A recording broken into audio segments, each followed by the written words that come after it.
Okay, to help you with this, I want to talk about what spiritual food is. So there's the image of spiritual food, and it's used as a metaphor throughout the scriptures.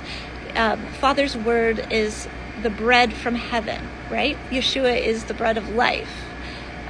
We talk about manna in the wilderness, which is the bread from heaven. So when Yeshua went up to the mountain in the wilderness for his fast, the devil tried to tempt him, and he said, man does not live on bread alone, but every word from the mouth of God, from the mouth of Yah. So spiritual food is connected to the physical food. It's a picture and it's a metaphor. So I want you to remember that when you're thinking about food, because it's deeper than just worrying about what brand of yogurt you buy, okay?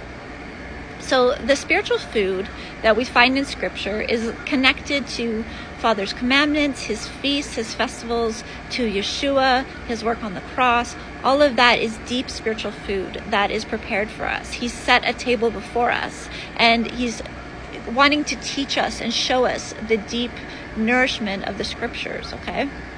So if we look at the pictures associated with Easter, we have pictures of the Easter bunny, eggs, fertility symbols, chickens, all of those sort of things. And then you have the ham. So those are actually pictures of things that are connected with fertility worship, etc., etc.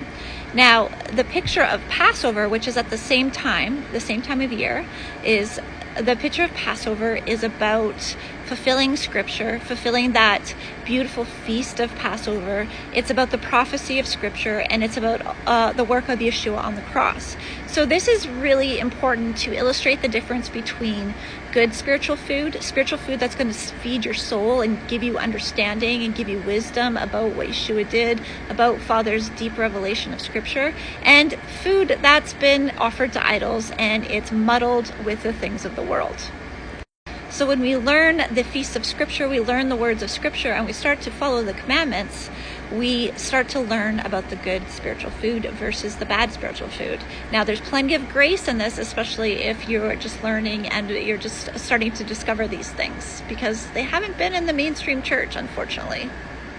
Now, as far as Thanksgiving goes, that's actually super interesting, because did you guys notice that Philadelphia is where Biden had his speech for the Battle of the Soul of the Nation? America was founded on biblical values, biblical commandments. And I personally believe, and from the research that I've done, I think that Thanksgiving actually came about as from Sukkot, which is a biblical feast. I think they were celebrating Sukkot, and eventually it turned into Thanksgiving, which is a harvest feast. So I think Thanksgiving is A-okay.